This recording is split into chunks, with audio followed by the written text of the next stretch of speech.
BFM Business, le Club Média RH. Innovation RH.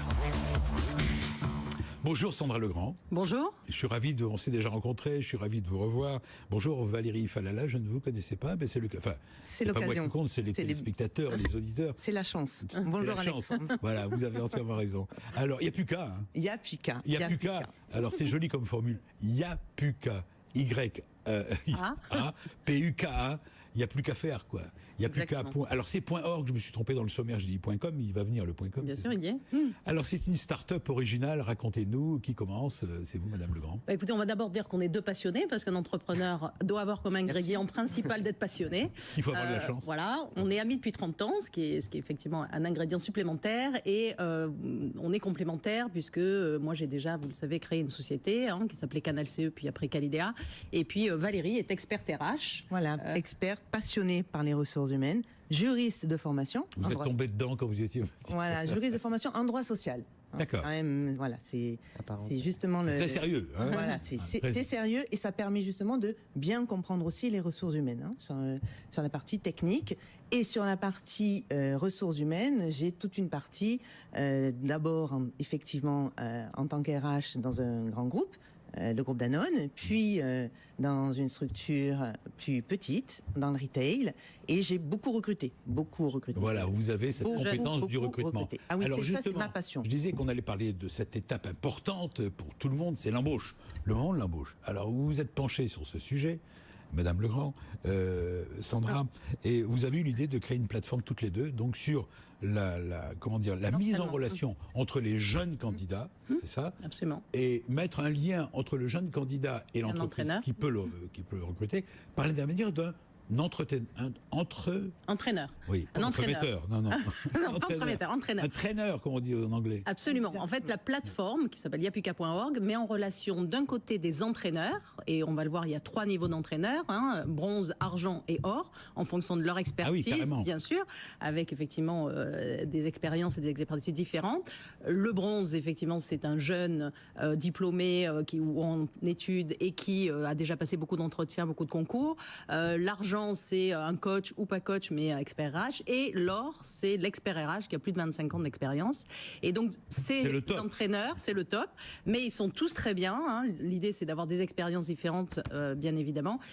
Se mettre en relation avec les jeunes qui ont envie de s'exercer, de s'entraîner à l'entretien oral, que ce soit pour des concours d'entrée à école, ou des stages, ou des premiers jobs, bien évidemment. Alors, tout ça se passe sur Internet. C'est payant. Je pose tout de suite des questions, bien sûr. Qui paye? Ce qui est gratuit n'a pas de valeur.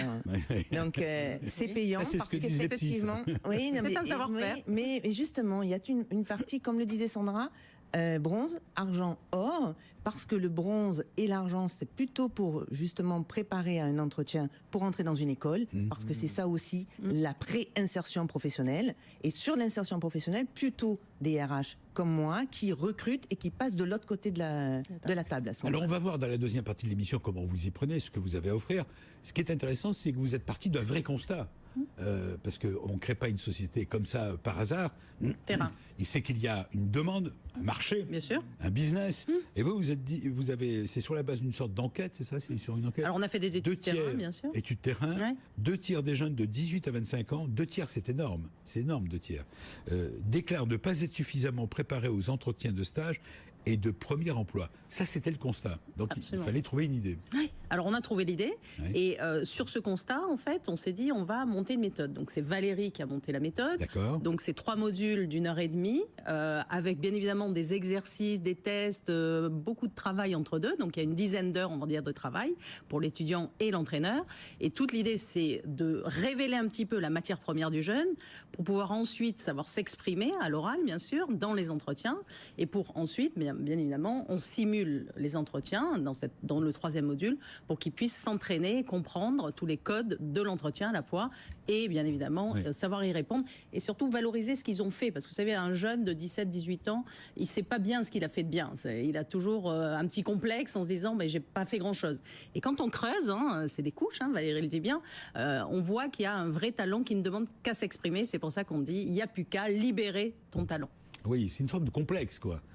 En tout cas, oui, en France, on n'est pas dans cette culture où on valorise, où on valorise depuis l'enfance, effectivement, ce qu'ils ont fait. Et là, aujourd'hui, cette méthode qui, effectivement, part d'abord savoir qui l'on est, parce que pour savoir où l'on va, eh bien, il faut savoir d'où l'on vient. Donc, c'est c'est le premier module. Autobiographie. Voilà, qui l'on est. Donc ça, c'est le premier module, savoir qui l'on est. Le deuxième, c'est savoir parler de soi.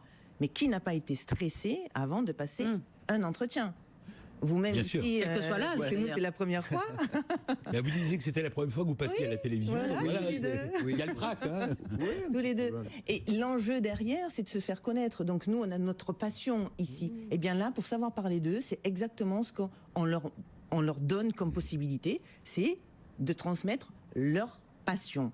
D'accord? Ça, c'est le deuxième module. Toujours partant du constat, dites-vous que 82% des DRH jugent le savoir-être comme l'élément essentiel dans le processus d'embauche. Absolument. 82% d'après l'enquête, donc, qui jugent que le savoir-être est important. Afin de décrocher un premier emploi, trop de jeunes donc se trouvent en difficulté pour affronter leur premier entretien face au recruteur. Et là, il faut être capable de laisser émerger sa personnalité. Sa C'est ça l'idée. Son fil rouge. Son fil rouge, sa motivation, on le dit, la passion, le plaisir, l'envie. L'envie, c'est la plus grande qualité. Ouais. En fait, un recruteur a le choix des compétences. D'ailleurs, souvent, il y a des compétences un peu similaires. Parfois, on n'a que des bons dossiers, il n'y a que des bons CV, il y a beaucoup de choses. Dans la phase du recrutement, effectivement, on se retrouve avec des personnes qui, en général, sur la shortlist, ils ont tous de vraies compétences. Voilà, et on leur apprend à exprimer ça, avec les bons mots, avec la bonne gestuelle. Ce que je vous propose, vous allez nous expliquer dans quelques temps, faire une petite pause, parce que ça c'est intéressant, on va entrer dans le vif du sujet, et vous pouvez intervenir bien sûr, puisque c'est un échange. Savoir comment vous vous y prenez, quelles méthodes vous utilisez, avez-vous déjà des résultats? Ne répondez pas encore. Avez-vous déjà des résultats? Elle a été créée quand, votre start-up? Cet été. Cet été, donc c'est tout récent. Et elle est vouée à grandir, à grandir. Je suis sûr qu'il y a un vrai besoin, c'est énorme. Il faut aider les jeunes à sortir de leur coquille. C'est important. Et tous les outils qui peuvent les aider à se préparer est une bonne chose pour eux. Voilà, on se retrouve dans quelques instants pour la suite du Club Média RH avec vous et la start-up à la fin qui recrute, bien sûr. À tout de suite. BFM Business, le Club Média RH, la parole aux entreprises qui recrutent. Alors, il y a puka.org, bientôt il y a puka.com. On peut vous faire confiance, Sandra Legrand, pour en faire une réussite. Vous avez déjà lancé plusieurs startups, ça a marché, vous les avez revendues. Et vous avez décidé de ne pas partir les doigts de pied en éventail quelque part au soleil, au bord de l'océan Indien, et de vous relancer avec votre collègue, on peut dire votre collègue, absolument, Madame Falala, pour... mon ami. Associé, ami, collègue, associé, comme vous voulez, Alexandre. Pour yapuka.org. Alors, Yapuka, c'est une bonne idée. Qu'est-ce que ça veut dire, Yapuka? En général, quand on dit Yapuka... C'est en fait ce qu'on se dit une fois qu'on est préparé. Ouais. À la fin, des trois modules, il n'y a plus qu'à faire. On claque des doigts, on dit maintenant il n'y a plus qu'à. C'est l'action, c'est l'engagement. Voilà. C'est passer à l'action. L'action et l'engagement. Je rappelle le principe, si vous nous rejoignez, c'est une bonne idée, c'est de se dire, et tout cela partant d'un constat que 82% des DRH jugent le savoir-faire comme l'élément essentiel dans le processus d'embauche, et surtout que 2 tiers des jeunes de 18 à 25 ans déclarent ne pas être suffisamment préparés aux entretiens d'embauche. Vous avez donc eu l'idée de mettre en place une plateforme où les jeunes de 18 à 25 ans donc, vont pouvoir, pourquoi s'arrêter à 25 ans, vont pouvoir trouver des entraîneurs, des formateurs finalement, on peut dire formateurs aussi, qui vont les aider. Alors il y a 3 niveaux, dites-vous. J'ai vu 3 modules. Oui. Le premier module, c'est se découvrir et esquisser son fil rouge. Le deuxième, c'est savoir communiquer son talent. Et le troisième, c'est la simulation d'entretien. Là, on y est, ça y est. C'est quoi, en vidéo? Il y a un échange? Alors, c'est très simple. On va commencer par le début. Très simplement, le jeune va sur le site. Oui. Il va voir les profils des différents entraîneurs. Comme on le disait, on est dans les 3. Il y a 3 niveaux, bronze, argent, or. Et c'est lui qui choisit l'entraîneur. C'est lui qui choisit. Donc, il regarde ce qui l'intéresse en fonction des profils des entraîneurs. Une fois qu'il a choisi, il va cliquer, il va acheter la prestation. C'est 3 modules, on va y revenir, d'1h30. C'est à partir de 240 € pour les 3 modules d'1h30, avec autant de travail entre deux. Et ensuite, la plateforme Yapuka signifie à l'entraîneur qu'il a été choisi, et cet entraîneur va prendre contact avec le jeune pour l'entraîner. Vous en avez combien d'entraîneurs aujourd'hui? Vous avez démarré cet été? On a démarré cet été. On a une population aujourd'hui d'ambassadeurs entraîneurs qui sont d'une 30aine, et l'objectif c'est d'en avoir une 100aine sur l'année 2018. Rapidement. Voilà. Et encore une fois, il y a une méthode pour les recruter. Pour les recruter, pour les sélectionner. Valérie Falala. Pour les labelliser. Pourquoi ? Parce qu'il y a les jeunes... J'allais vous poser la question, bien sûr. Absolument. Comment vous recrutez vos entraîneurs ? On les recrute, bon, c'est mon métier de recruter, oui. effectivement. C'est effectivement une méthode que j'ai mise au point et je tiens beaucoup justement à ce qu'elle soit appliquée par ces entraîneurs, que ce soit des jeunes ou que ce soit des coachs ou pas coachs. Les coachs aussi, dans leur posture, appliquent cette méthode qui est extrêmement pragmatique. Et on fait confiance justement à la bienveillance de ces entraîneurs, puisque c'est extrêmement important. La matière du jeune est quelque chose, et on le comprend, très malléable, très sensible, et qui on peut révéler. Faire attention, exactement. Comme on peut casser. Et c'est justement passer par Yapuka, c'est justement gage de cette confiance. On labellise d'ailleurs, on labellise en fait méthode Yapuka. Alors, on y va, ça y est, le jeune ou le de 18 à 25 ans a choisi. L'entraînement va démarrer, vous dites en présentiel ou à distance par Skype. Absolument, aujourd'hui on a les deux méthodes. Il y a la première prise de contact avec le jeune homme ou la jeune fille et l'entraîneur. Il y a 3 modules d'une heure et demie, vous nous l'avez précisé. Et entre les modules, le jeune candidat complète des fiches. Alors, il a des fiches, il a des tests, il a à faire son portrait chinois, il a mettre son autobiographie, expliquer un peu ce qu'il a réussi, etc. Ces réalisations positives, parce que justement, le jeune n'a pas toujours conscience de ce qu'il a fait et de ce qu'il a fait bien, des actions qu'il a menées, de ce que ça dit de lui. On rappelle que l'idée, c'est de savoir valoriser, valoriser ses atouts et le mettre en confiance en vue de l'entretien d'embauche. Oui, il en a. Et quand il les écrit, quand il les réfléchit, quand il pose des questions à son entourage, qu'est-ce qu'on pense de lui, qu'est-ce qu'on dit de lui, etc., petit à petit, il renforce sa confiance en lui. Voilà, la confiance en soi, c'est quelque chose de primordial. Alors, combien de temps, mesdames, chacune peut avoir une réponse, combien de temps faut-il avant d'avoir un entretien, ou de se lancer dans les entretiens d'embauche, pour se préparer, se traîner à ce genre avec votre méthode? Alors, il y a un idéal. Allez-y, oui, Valérie Falla. 3 semaines, parce que une séance par semaine. Maintenant, vous savez, quand on est convoqué à un entretien, il n'y a pas toujours 3 semaines de délai. Quand on passe une école, on n'a pas non plus, et qu'on est admissible, par exemple, à Sciences Po, parce que je prépare beaucoup aussi des jeunes à Sciences Po, ou à d'autres écoles d'ailleurs. Pareil pour les écoles d'infirmières ou les écoles d'ingénieurs ou autres. Donc, il n'y a pas toujours ce délai. Mais dans l'idéal, 3 semaines, sinon, on s'adapte. C'est un peu comme ma nomenclature, c'est très transverse. Vous voyez, ça recoupe effectivement tous les métiers finalement. Votre méthodologie, c'est un peu comme mon histoire de passion. C'est pas spécifique à la passion de l'automobile, la passion pour l'hôtellerie, etc. C'est effectivement des choses la méthode qui compte. Et vous avez raison. C'est la méthodologie. Et j'entendais juste, ces dames parlaient du label. Je me permets juste de dire un mot par rapport à ce que je fais. Moi-même, j'ai créé un label qui est en train de voir le jour là en ce moment même et qui s'appelle Recruteur de passion. Et en fait, c'est un label qui vise qui aide les entreprises, si vous voulez, à s'identifier comme étant des entreprises qui croient réellement en la valeur de la passion dans le cadre du travail. Parce qu'aujourd'hui, vous savez, le mot passion, quand on le retrouve dans les annonces d'emploi, c'est passion à côté d'agile, dynamique, esprit d'équipe et tout ça. Donc en fait, c'est des choses qui sont noyées. C'est les soft skills. C'est les soft skills, effectivement. Et puis il y a des mots qui sont particulièrement à la mode. Je pense à agile, par exemple, qui est un mot qu'on a vu apparaître, et ainsi de suite. Et donc ça permet, ce label, aux entreprises d'attirer vers elles les candidats passionnés. Mais une fois de plus, je préciserai une petite chose par rapport à la passion, c'est que ce qui m'intéresse ce qui m'intéresse le plus, c'est plus les compétences qui résultent, on en revient toujours à cette histoire de compétences, les compétences qui résultent de l'exercice de la passion, que la passion en elle-même. La passion, c'est fondamental, ça donne de la motivation, il y a toutes ces choses-là qui vont avec. Factuel derrière.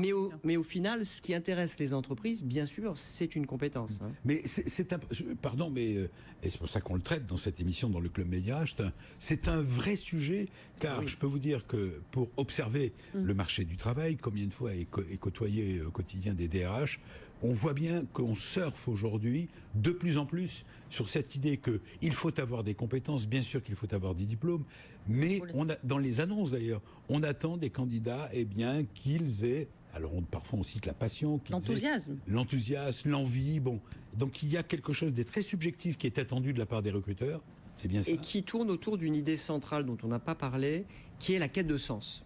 C'est-à-dire qu'aujourd'hui, notamment pour les jeunes, pas que pour les jeunes d'ailleurs, parce qu'il y a beaucoup, toutes les enquêtes le montrent effectivement. Il y a aussi beaucoup, beaucoup de X qui disent, bah voilà, finalement j'ai fait ça pendant 25 ans, ça étant tout et n'importe quoi. Enfin, je veux dire, tous les domaines sont possibles. Maintenant, je cherche à faire quelque chose qui fasse sens pour moi. Et ça, c'est particulièrement prégnant chez les enfants des X, où effectivement, au départ, ça c'est quelque chose qu'on retrouve dès le départ.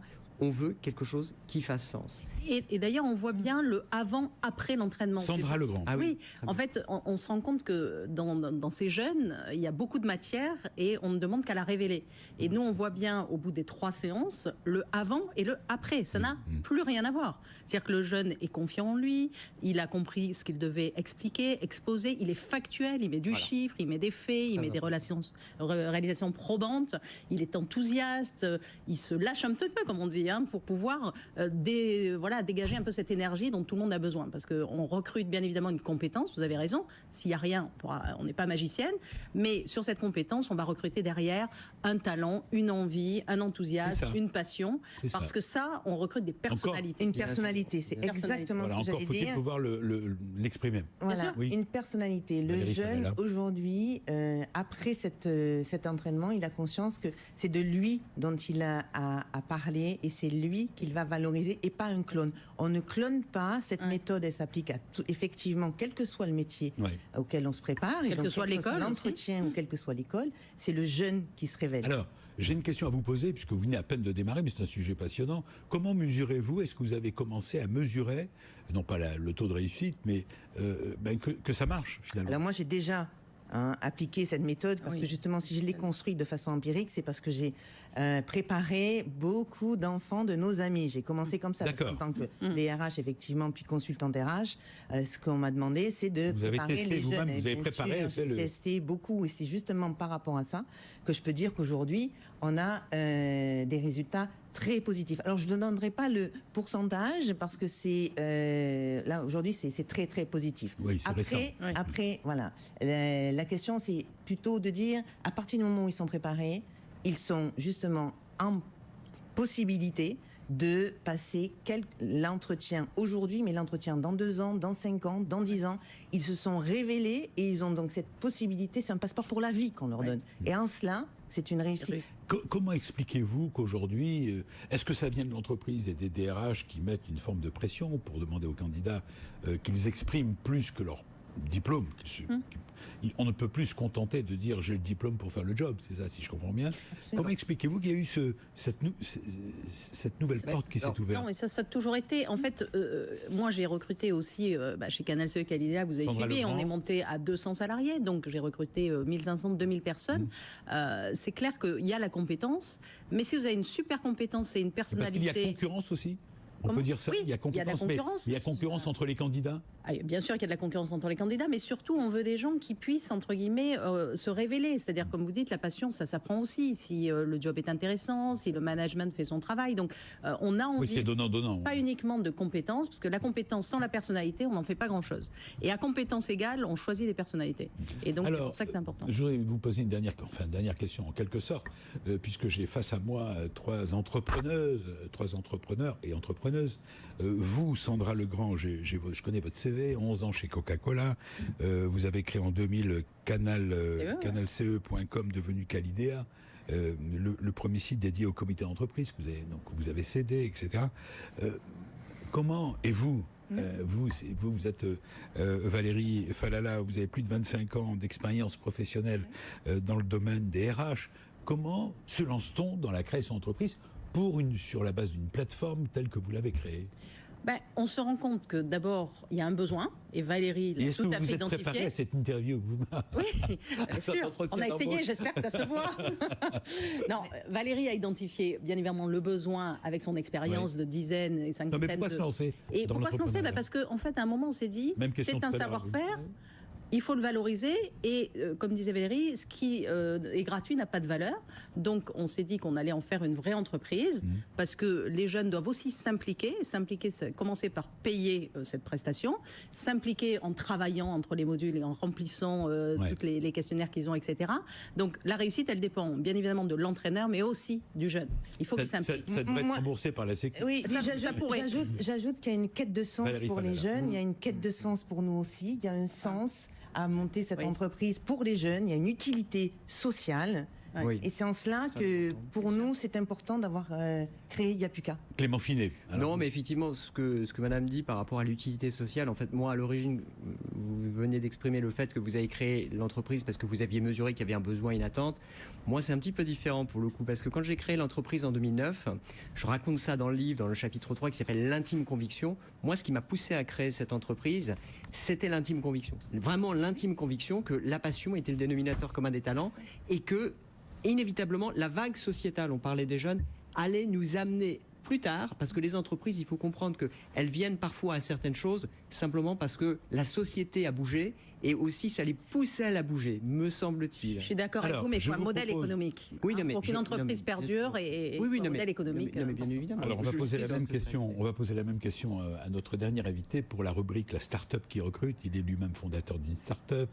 Est-ce qu'il a la passion? Il a besoin d'embaucher. Il a des postes à pourvoir. On est là pour vous aider. Vous le savez, avec le club Média-RH et Média-RH d'une manière générale.com, on est là pour vous aider à recruter votre futur employeur. Eh bien, une start-up qui recrute dans un domaine très particulier et qui propose ce fameux label d'ambassadeur. Vous allez tout savoir. C'est tout de suite à vos stylos. Notez bien les coordonnées. On va tout vous dire sur cette jeune société Nexenture. Voilà, c'est parti.